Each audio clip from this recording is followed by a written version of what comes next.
Good afternoon, everyone. Welcome to this session. So today we are going to be talking about Harvester as the cloud native building block for your ARM environments. My name is Gaurav Mehta.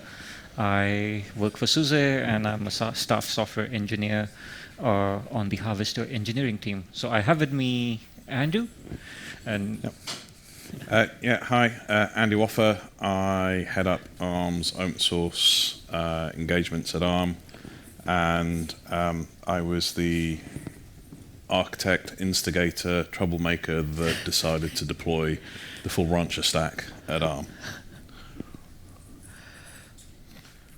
So today we're going to look at some of the background in terms of, for example, what is Harvester, why is ARM as an architecture important to the cloud native ecosystem, the work we had to do within SUSE to enable ARM architecture support for Harvester, and then Andy's going to tell us some, stories and provide us insight on how ARM itself is actually leveraging Harvester, and then hopefully, if the network doesn't break, like my last session, I will try and demo, everything on ARM, which includes provisioning on downstream ARM clusters, and then managing those ARM VMs, and leveraging some more of the SUSE Rancher ecosystem on top of your ARM environments. And then we'll have a quick, overview of what the roadmap is and what we hope to bring forward. So in a quick introduction to Harvester.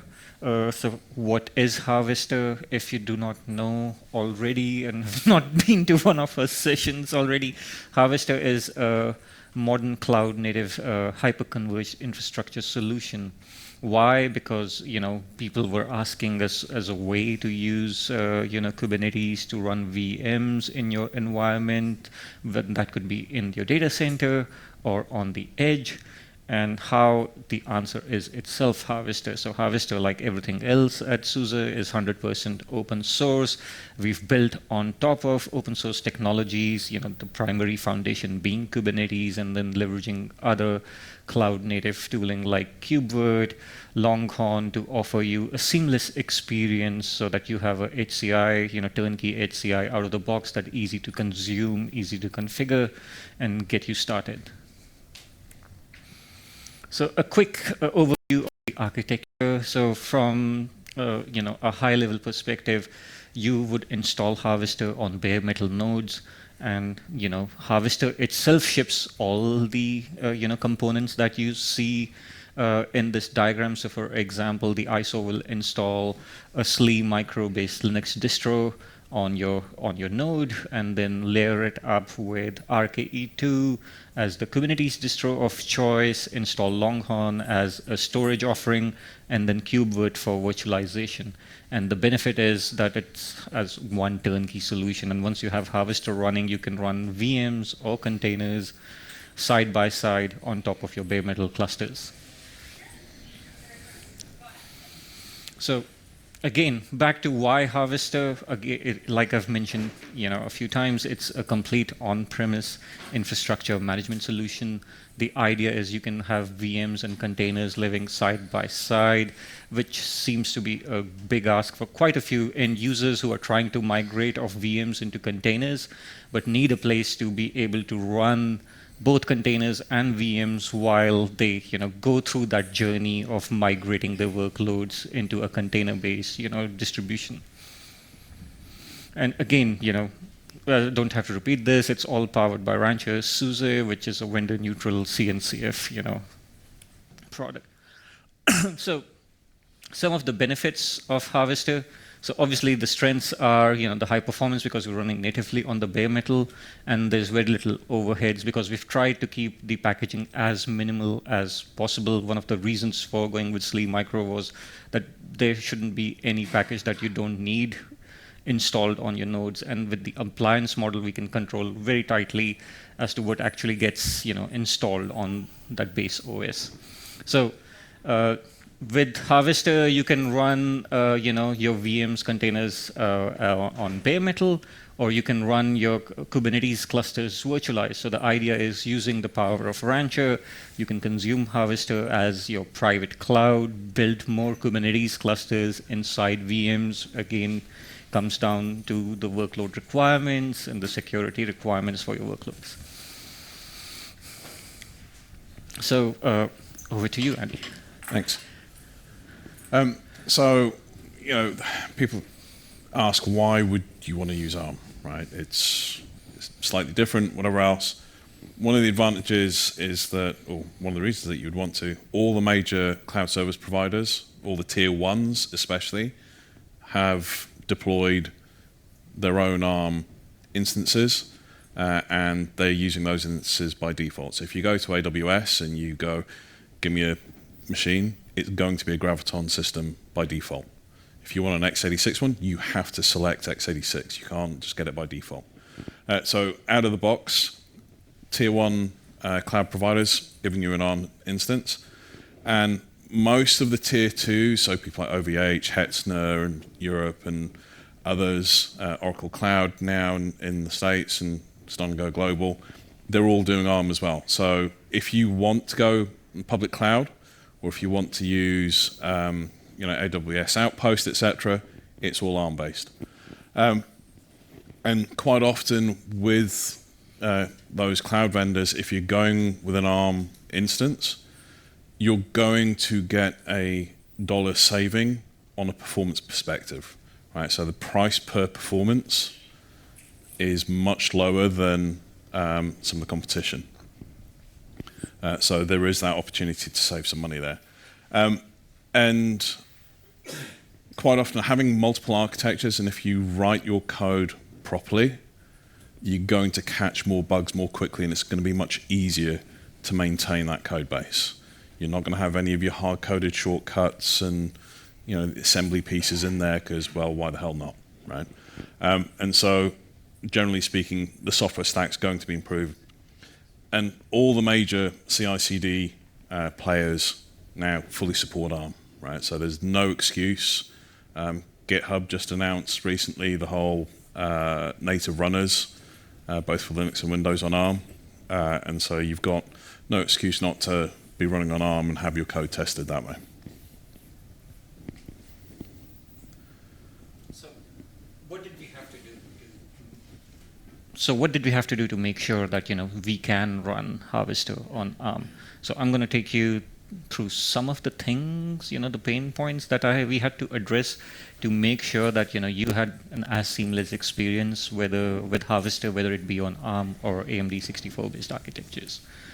So this is just a high-level overview of what the Harvester packaging looks like. So there is the underlying Harvester OS, which is a SLE micro-based derivative that we sort of customize as we build just for a specific appliance-based use case. Then we have a binary called rancherd. So when you install Harvester on first boot, rancherd is the one that comes along and bootstraps RKE2. It knows how to bootstrap subsequently another rancher on top of that RKE2 internally, and that rancher subsequently is used to join more nodes. So when you add more nodes, if you've installed Harvester, you need to do the join config, and that join config provides that information. So all that is managed by rancherd under the hood. And then there's the Harvester installer itself, which performs the console level UX. It drives some of the actions under the hood, whereby your partitioning is done, your file systems are sort of layered with the correct objects, and to give you that full appliance-like experience. Then we have RKE2, which comes along and offers the consistent Kubernetes, control plane.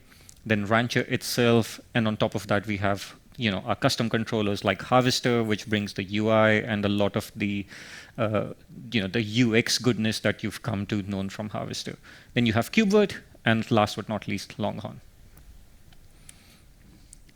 So when we started with this project, we already were in a good state because some of the embedded components already had ARM support. So for example, KubeVirt 1.1 introduced ARM support out of the box.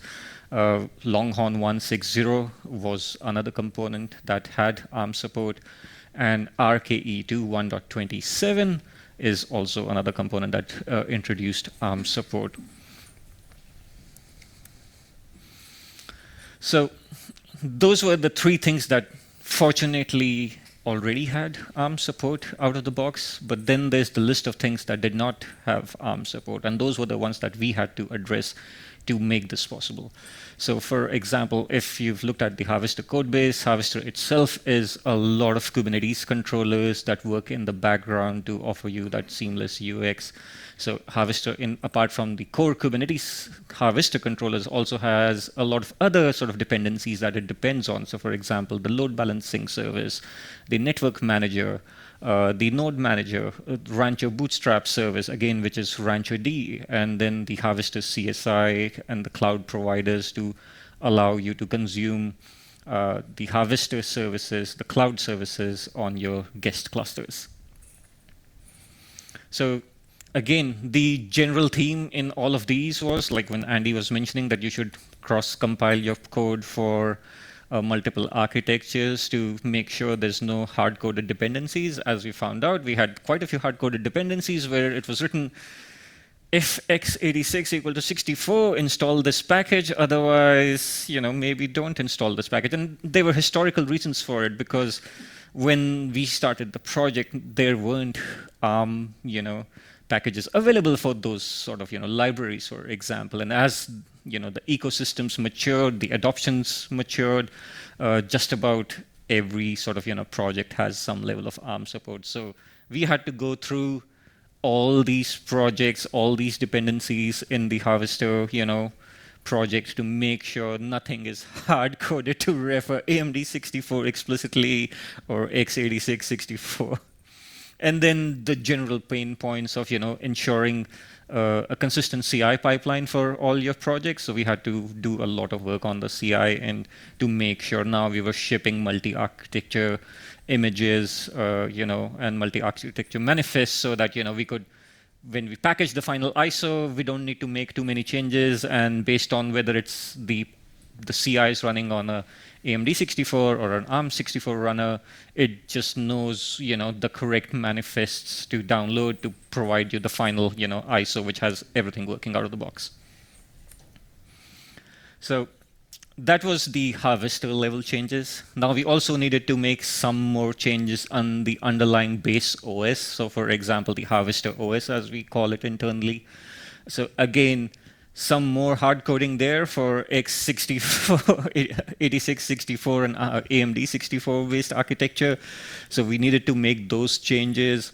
And when I started with this project, I was a OBS noob. So I had to read a lot of OBS documentation to figure out how to get OBS to spit out multi-architecture Harvester OS images. So, it was a one-time effort, but I'm hoping I don't have to repeat it again.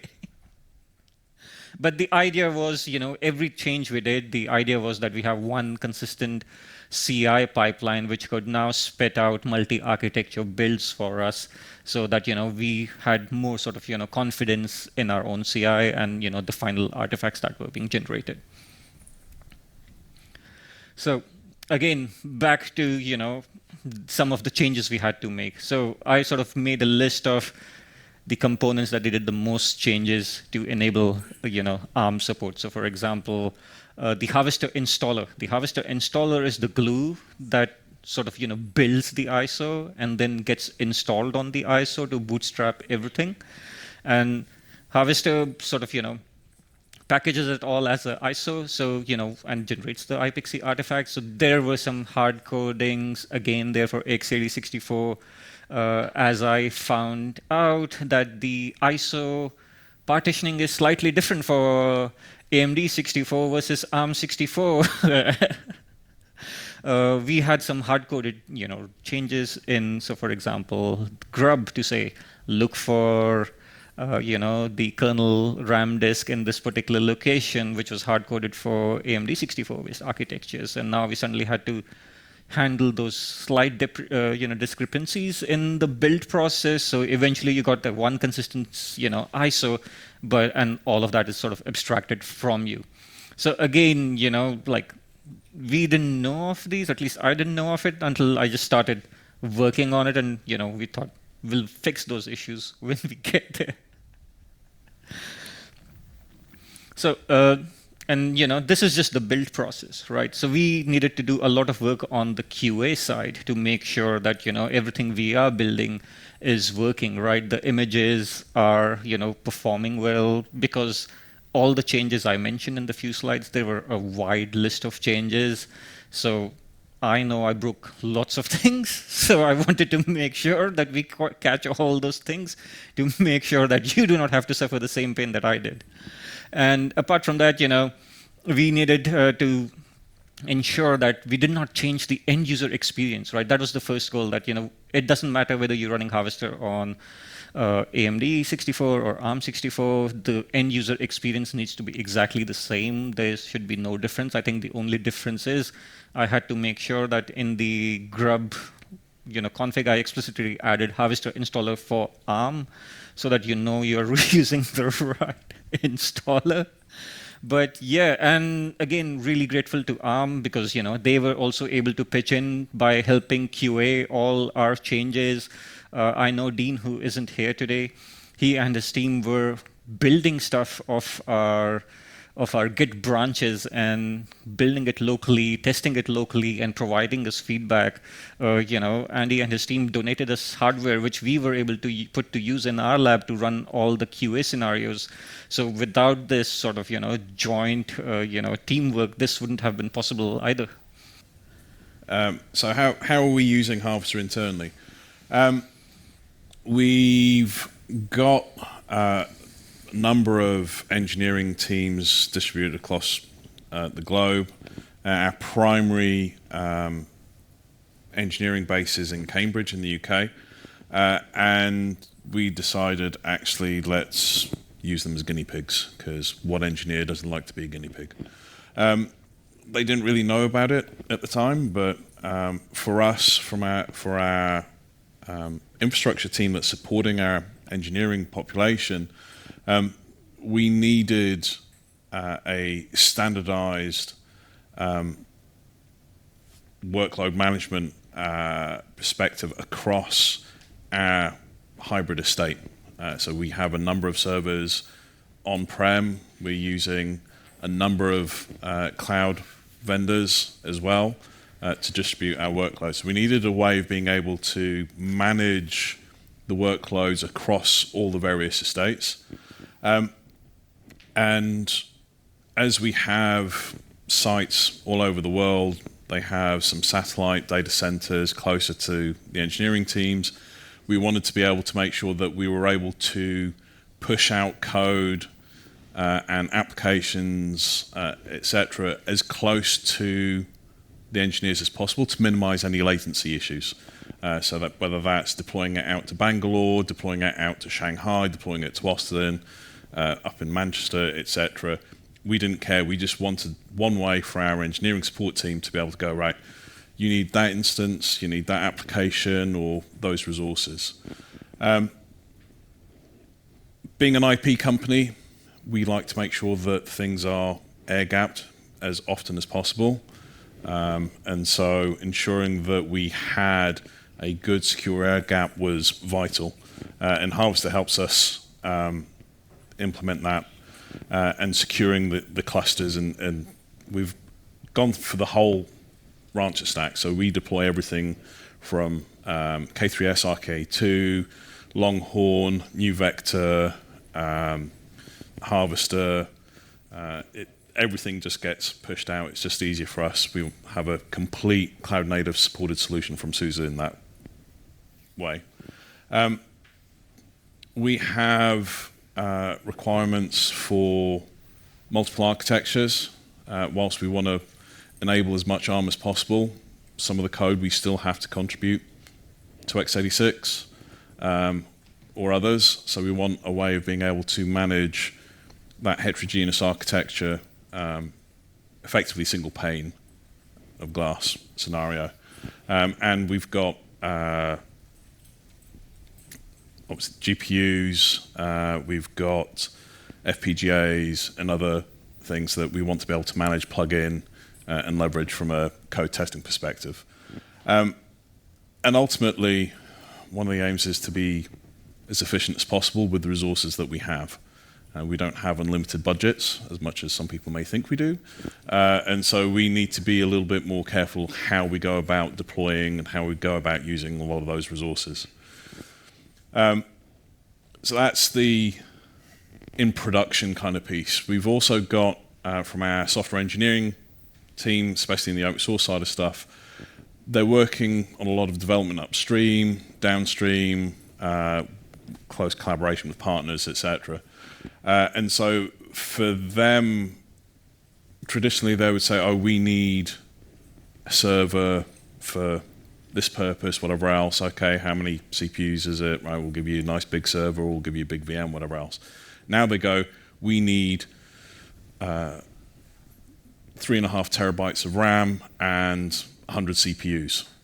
Okay, fine, great. We can just carve up that compute and push it out to the engineering teams that need it without having to give them a whole server, give them root access to a server, because you're just asking for trouble if you're going to give engineers root access, right? They're just big kids. So we can contain it, we can secure it, we can ensure that we comply with all the requirements that we have from a enterprise security perspective, from an audit perspective, all the good stuff, all the boring stuff, and the engineers can just get on and do what they need to do. And so we can actually, with the GPUs and FPGAs, etc., as part of that compute, add that in as and when needed. And we can also mix and match architectures. We can actually give them a good chunk of ARM CPU or ARM resources and a good chunk of x86 resources, whether it be AMD, Intel, even Power if we need to. We can manage a lot of that sort of stuff, so that's all great. And for us, it means we don't have engineers with random bits of hardware under their desk or in a cupboard somewhere, or sitting under the sink in the washroom, which we've seen. Don't ask. And so it's all nice, it's all managed, it's all secure, and it's all updatable, maintained, and it ensures that people have to then VPN in. It ensures that there's all the security protocols are in place, and we keep our noses clean. So brief overview of how it all looks actually on-prem. So all the clusters are registered with Rancher there, and it just, for the most part, works. The clusters create using the Harvester node driver, and then with Rancher Terraform provider, we use Fleet for a lot of the management of the cluster applications, and the RBAC's configured as a cluster creation for the permissions and quotas. We are working towards having the Harvester config managed by Fleet itself, and ultimately we want Suma to be able to manage actual, the deployment of Harvester and the nodes, and as well as patching of the VMs. So this is a ongoing collaboration with SUSE that we're working on, incrementally improving things as we move forward. But we have the functionality that we need now, which is great. So the developer compute side of stuff, again, everything is registered with Rancher. The RBAC that's used to enable self-service portal, so people can then go and say, we want X amount of resources themselves. They don't have to pick a phone up, send emails, and you get this backwards and forwards. It's all logged, nice and easy for people to follow through. and yeah, they can provision it all via either the Rancher UI itself, Terraform provider, or through the API. So it's nice and simple for people. They can actually script it as needed. We've got templates there used for those, pre-canned sort of environments where we know people generally will want to use, 20 CPUs and half a terabyte of RAM, whatnot. Okay, great, yeah, that's nice and easy, it's simple. And we do t-shirt sizing of deployments just to make things simple. And we can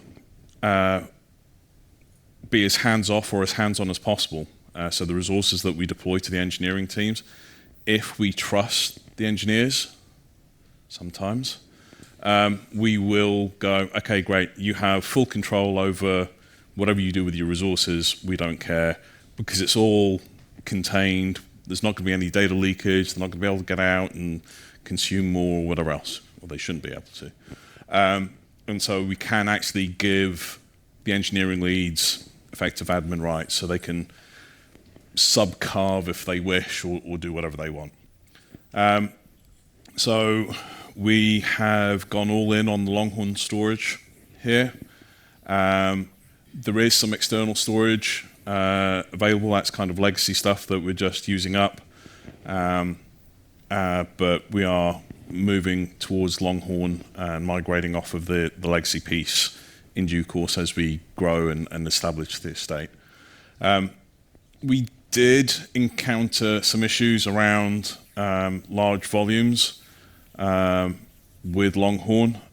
So we've had to keep some of our old NetApp filers in place just to be able to mitigate some of that.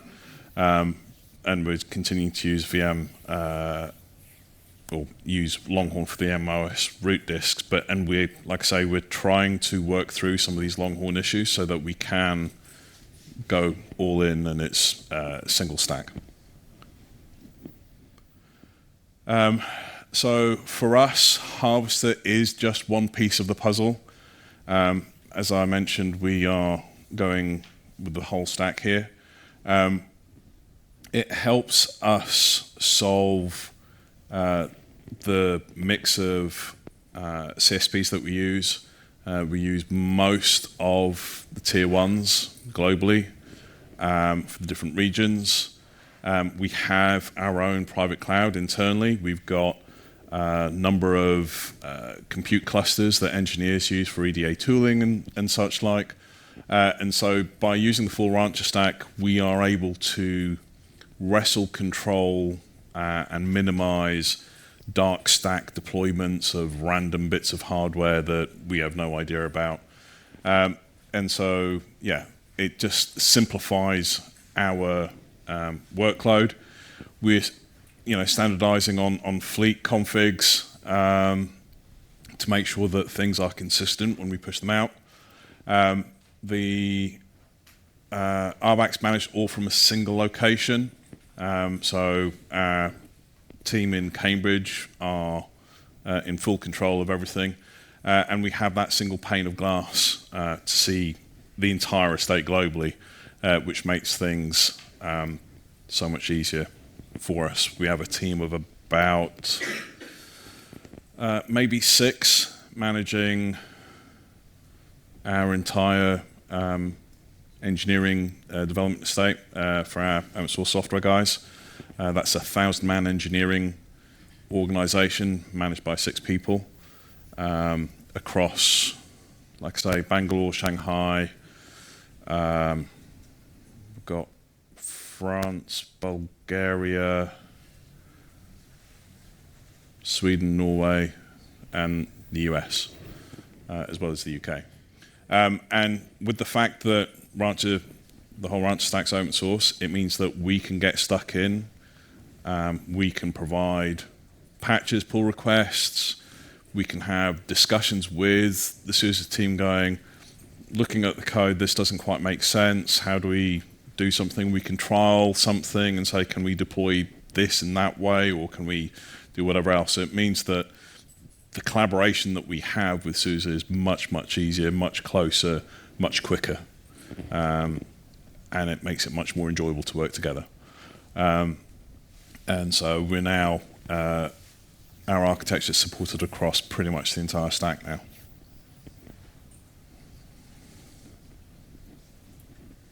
So right, I'm going to try demo everything on ARM. All right, so perfect. So I have a Rancher which is managing a few downstream clusters. So the first thing I'm going to highlight and showcase is that, I have ARM clusters here living side by side with all my AMD 64 sprawl. I have some clusters running in my private cloud, some in my public cloud, and the UX from an end user perspective is exactly the same.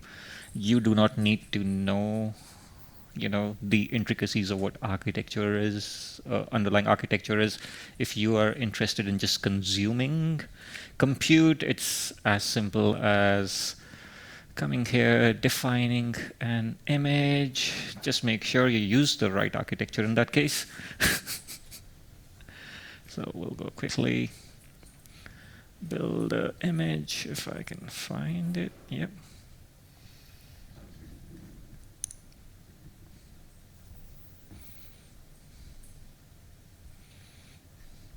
So while that is downloaded, again, the VM networks work exactly the same. So I do know I have a VLAN 100, which is attached to this management interface.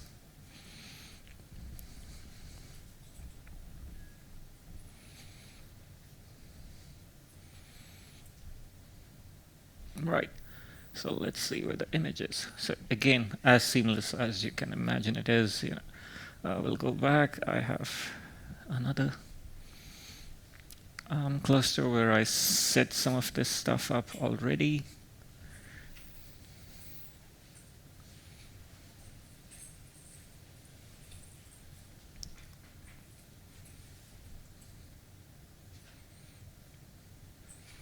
Right, so I have an image here. I do have some VM networks already set up.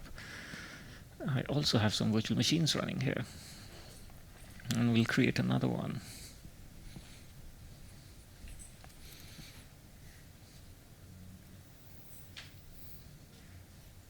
So if you've ever used Harvester, again, the point I'm trying to highlight is the UX is exactly the same for an end user trying to consume resources on Harvester.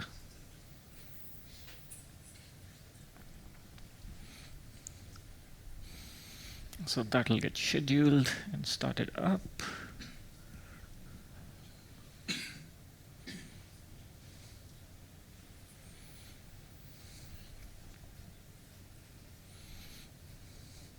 So we'll let that run and we'll come back to it. Okay, so it's almost ready.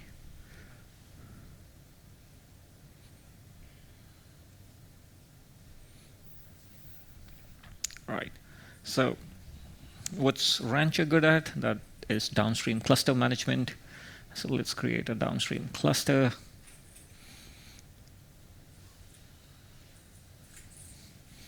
So I'll choose Harvester as the cloud provider.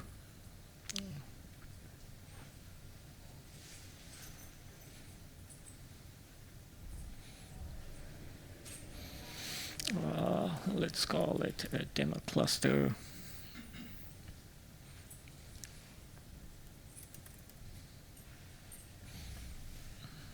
Use the right image. Choose a network. Choose a Kubernetes distro. I'm going to go with K3s. It's just faster for my demo. Click create. And again, no real difference in how you would consume your ARM environment if you had it, integrated with Rancher. While we wait for that to spin up, so I already have a downstream cluster that I provisioned. So again, no real difference. You can consume the resources on this downstream cluster like any other cluster. You can install apps. So let's see. We can install NuVector, for example, because we also have ARM support for NuVector.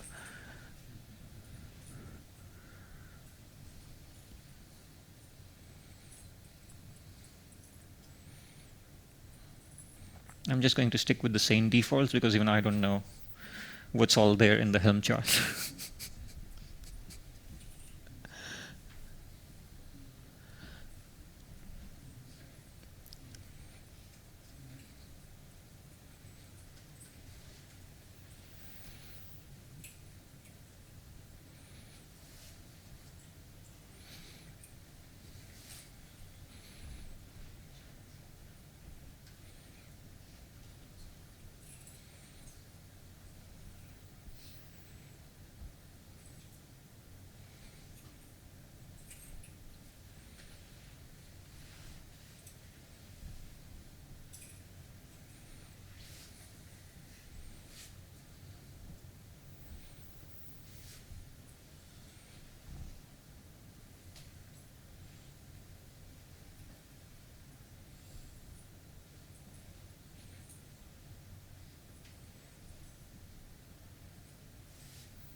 I'm hoping I don't need to pull out my backup trick.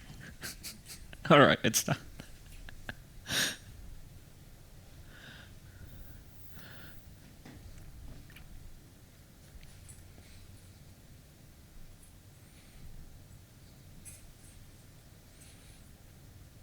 You didn't break the cloud. I did not, for a change.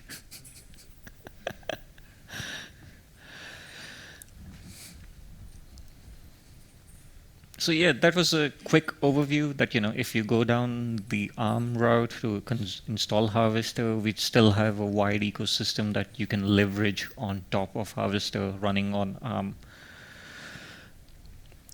Okay, back to the presentation. All right. Oh, I didn't have a roadmap. So some of the things I want to add in there. The roadmap I forgot to add is, that we are looking forward to bringing mixed architecture clusters in the future. So for right now, we officially only allow you to have an ARM cluster or an AMD 64 cluster, but we are working behind the scenes to allow you to have mixed node cluster architectures. So again, working closely with the team at ARM to get their feedback on how they would like to consume it, what meets their use cases, and then, generalizing for everyone else. So one last thing, my backup, which will upset Andy, Harvester.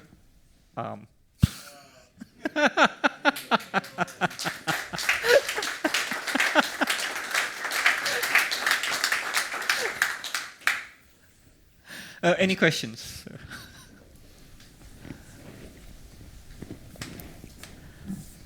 How many customers are actually using Harvester on-premise? Harvester on-premise, I won't be able to give you an exact number. There's quite a large number of customers, really, really large customers who run Harvester. Some on ARM and mostly on AMD 64 for now. But on-premise, not On-prem, yeah. Yeah. There's a project metric Yeah. that we capture from nodes that are probing Probing. new versions. Yep. Kind of the release. Pretty much, you can Yeah. probably explain that better than me. And it's in thousands. Yeah. So So we get some basic metrics if you enable it, and that just tells us the size of your cluster and and I guess and the version, and we aggregate that so we know what version is most prominent, and that gives us an idea of how the adoption is when we release a new version, for example. So yeah, but the number is in thousands. What information we don't get from that is where they're actually deploying Yeah. Harvester. We've seen facing public sector organizations, they're looking at Harvester more at the tactical edge or the edge component versus a traditional data center, but I think the use cases vary. But we've been very surprised at that mix. Yeah. Any other questions? Presumably installing Harvester on ARM is exactly the same as doing it for AMD, Intel, obviously. Exactly the same. Different things because it's ARM rather than, but the same installation options, witness nodes, all that sort of stuff? Exactly the same. Okay. Same iPXE boot if you want to go down that route. Same via the ISO-based install if you want to go down that route. Yeah, the intention is that Yeah. there is no difference, Yeah. right? It is just hardware, comes from a different vendor, but it's hardware, right? So the way you interact with it, it's exactly the same. Yeah. And that's what we were aiming for from a UX perspective, that apart from, if you use the ISO-based install, apart from the big ARM capital wording in the installer first screen, you don't see any more references. It's exactly the same. The workflow is exactly the same. Yeah, and I mean, like from a personal perspective, like Harvester is really taking off like as a home lab thing. Like if anybody here is interested in Harvester, and you haven't been on the Rancher user Slack channel, there's a lot of people on there, myself included, who are like, I mean, I love Harvester. I want to get it running on ARM. I'm also, but I am using it heavy on like Intel NUCs and stuff as a home lab thing. And it's this project is, you know, my cluster's been up for we're coming up to 900 days. So it's been going for ever since version 1. You know, we've had some issues, but they've been fixed, and the team behind it. I mean, this is an amazing product, so it's worth a look. Thank you.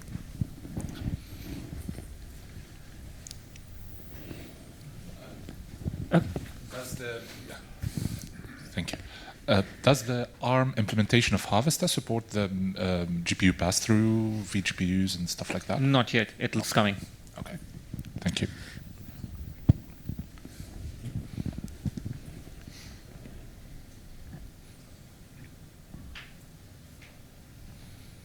Okay. I guess that sticker move was the drop mic move. I told you no. I said no. Thank you so much. Thanks.